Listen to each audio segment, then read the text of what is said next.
It's Writer's Dream time again. Another day of speaking with wonderful authors about how they write their books, how they publish them, and how they market them. The Writer's Dream is on YouTube. Just look for The Writer's Dream. We have about 125 interviews there with authors of all different kinds. If you want advice about how to write, publish, or market, or you just want to look for some good books, go on our YouTube channel. We're also on Facebook. We have a Facebook page. Guess what it's called? The Writer's Dream. And if you want to get in touch with me, you want to be on the show, message me from that Facebook page. Today's guest is Eileen Obser, and Eileen is a woman of many talents. She is a teacher, a lecturer. She writes memoirs. She writes other books. I took a writing course with Eileen, and she actually got me to write other things other than mysteries. But today we're really going to talk about memoir writing because memoir writing is so popular now. So Eileen, tell us about your book. Well, my book came out 2 years ago called Only You for the Platters Song, because it's set in my teenage years, the late 50s, early 60s. And I was really, I probably still am, into rock and roll. So of course, with all that wonderful music, it was very inspirational. And after that time, actually, Linda, you did interview me on LTV. Very pleased about. And I still get reviews, and things are still happening with the book, which I'm so glad about. And it inspires many of my students. I'm still teaching memoir writing. They get inspired by it to do their own work, and they are always writing and producing work, including memoirs, full-length memoirs. Do you think that the whole thing with writing, many people have a story that they want to tell. And the biggest question that I get, because I do some writing workshops, is how do you start? And I always tell them you have to have a story, but that still doesn't help them. So what they need to know is something that they can not so much figure out from reading your book, but from having you talk about your book. So how did you get started writing a memoir? Well, I've been writing probably since I was a child. But I think in my 40s, I wanted to figure out my relationships with men in my life, including my father, my 3 brothers, relationships I had been in, and that's how it started. And I had the bright idea of writing about my first boyfriend when I was 13 years old, innocent friend relationship. I would hope so, Eileen. Yes, with the leader of our crowd, who was a few years older. And I wrote it, I sent it to Newsday, and they published it in the Sunday magazine, which they had at that time. I thought, this is so easy, this is so great. I will write one chapter after another about the men in my life, including my family members, and I'll have a book in no time.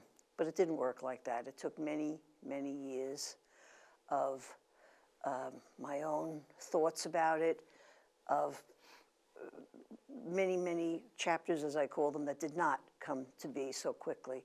It's a process. It's just a process. And I would, I actually put it together at one point as a book, and it didn't sell. So I would put it away. I'd take it out again. This is not an unusual story. And in all effect, that one took over 20 years to get out. In the meanwhile, I published other essays, short stories, and so forth, and I was teaching. And I went back to graduate school to get an MFA. And it was at the end of that program that I brought out the memoir to use. I didn't use it for the whole time I was in the MFA program, but I used it as my senior thesis. And I got very good reviews from the professors at Stony Brook, Southampton. And just 2 years later, it was accepted for publication. But it could be still with me, but I'm so happy it did happen the way it is because it's motivated me to go on with the other essays, the other memoirs I have. Now, I'm going to ask you a very personal question. You said that you wanted to write about your relationships with your father and your brothers, and somehow or other that wasn't so easy to write about, correct? Correct. And do you think that the 20 years that followed enabled you, because we do accumulate a little bit more wisdom. I don't know how much more, but a little bit more wisdom. Do you think that that enabled you to write more freely? The perspective that you get of, to put it frankly, age?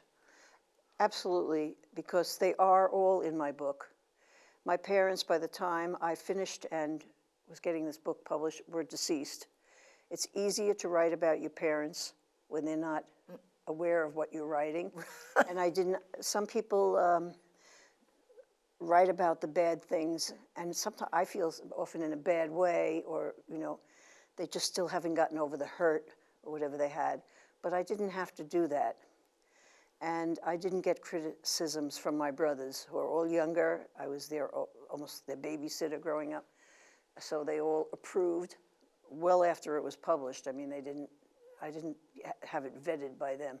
But there's all different stories. You can't say, for instance, The Glass Castle is one memoir you might have read, and she has a whole different story, and and The Liars Club, which is also a touching memoir by Mary Carr, but she has to say the things she says, and that was her early memoir. Even The Glass Castle, I mean, the kids really didn't. I read that, and to me, in fact, my book club read it. Her parents were alcoholics. I don't remember. I know the father was. I don't remember if the mother was, but they lived an existence that we would consider just absolutely horrible. And it seemed to me that she didn't really blame her parents for what was going on at the time. Right. It was only later that she really got in touch with the idea that we were really abused. You know, we weren't really treated all that well. There's a movie. I think it's already gone, but it's about this man who takes his kids and they live on a bus. I can't remember the name of the book. I can't either, unless you tell me more about it. I know, but someone tries to take, the authorities try to take the kids away because this is no way to live. They should be in school, blah, blah, blah. And meanwhile, he's giving them the experience of a lifetime, basically. Oh. I can't remember the name of it. But at any rate, I think when we're very young, our viewpoint of what's going on in our lives is very different from what happens when we're older. And the older we get, the viewpoint changes. And I think one of the factors, I know for me, is forgiveness. There is a point at which you look back in anger, and then there is a point at which you look back and you say, they were doing the best that they could. But a lot of young people are writing memoirs now. They're even offering it in college programs, master programs. So they are younger. They haven't processed it the way we have if we get older.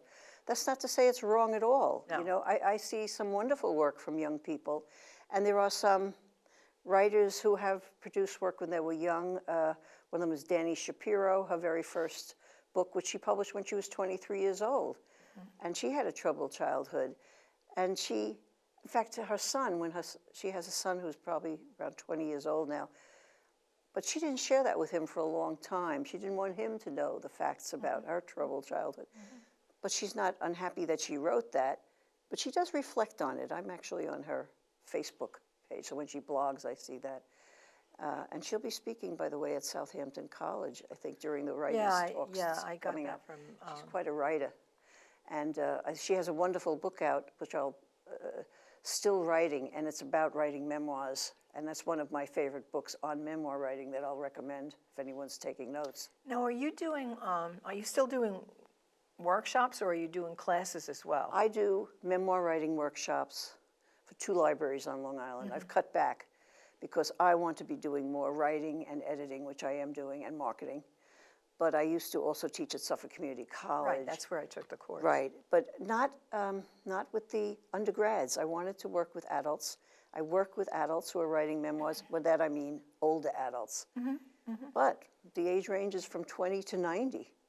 So, and I mean that. I have a couple of 90-year-olds coming into classes, and at the Connecticut Library up the island in Bohemia. Do you ask your students in these memoir writing classes why they're doing it? Oh, always. And what are the... You go around the room, introduce, and say, what are you doing? What are you doing here? What do you want to do? Yeah, what's the range of answers? Again, long-held memories that they would like to get down on paper. A lot of it is to share with their family members, to leave for their children and grandchildren, a lot of that.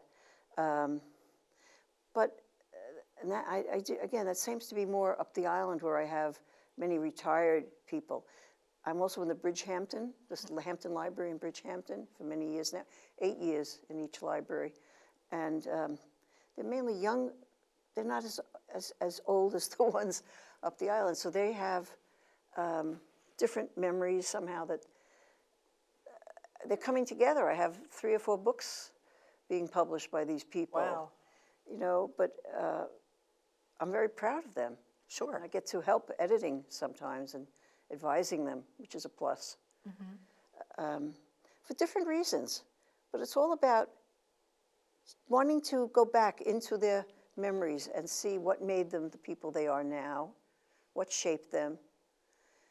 And whether or not you think of it consciously or intellectually, there's so many of us that have that. We want to just know more. We're sharp. Yeah, I've tried to write my own story, and I haven't tried like from the beginning, but the parts that I've written, I reread them, and I think they're just flat. And I don't know whether it's because the only thing mostly what I've written so far are mysteries, and I try to make them page turners.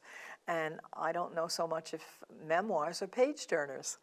I think they can be. They can be, and some are, but see, I don't feel that they have to be, so I can really slog along if it's slow, and just because I get into the writer's mind, which is, and just I can feel that person and the memories they're thinking about. Yeah. Well, I think most of the time.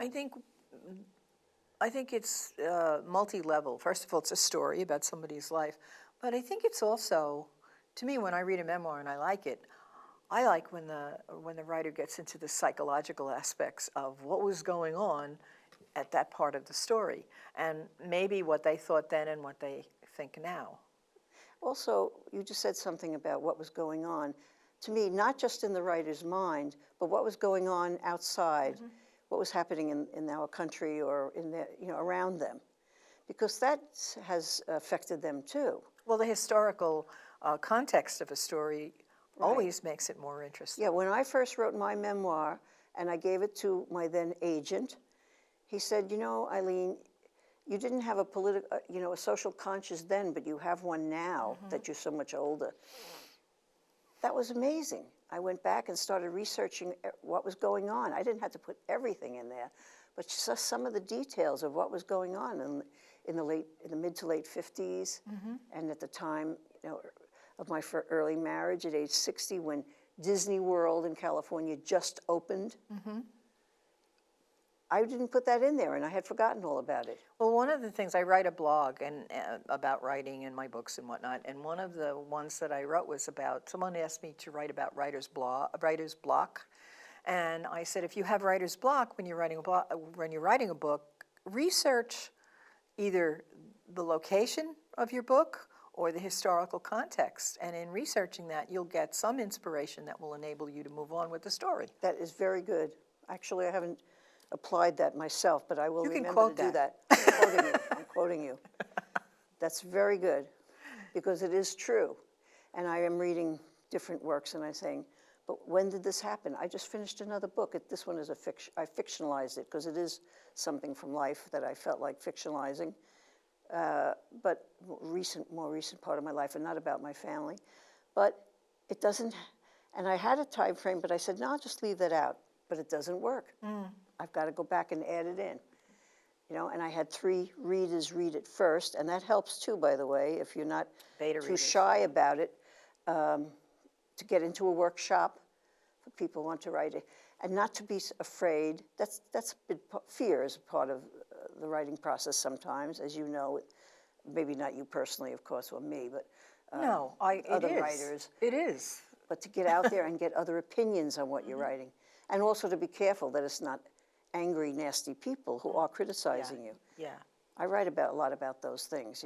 Be careful of that. So, To summarize some of your words of advice is, first of all, I guess, accumulate the material that you have of your own life story and to research the historical context and make sure that when you're writing, I think probably it's most helpful when you're writing to get feedback as you're writing.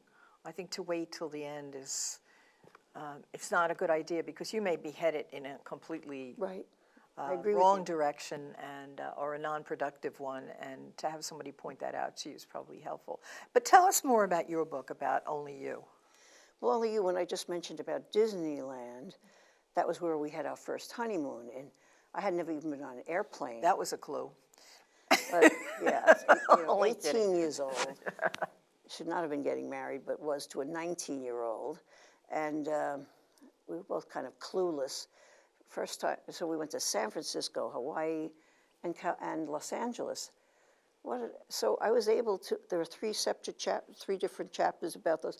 Not just where we were, but what was going on in our minds. The marriage started off not well, not well. We weren't really well matched, to use that. And I mean, not fighting, but there was a sexual problem, that was not being satisfied, which is written about throughout that book.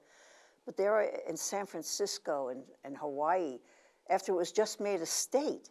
So this is the history of how long, that reading it now, it's kind of fascinating.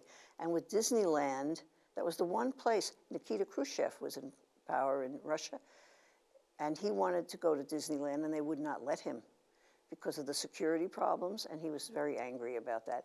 So I was able to weave it into our story, so it wasn't just about me, and what was going on. The world was there too, so it had its context.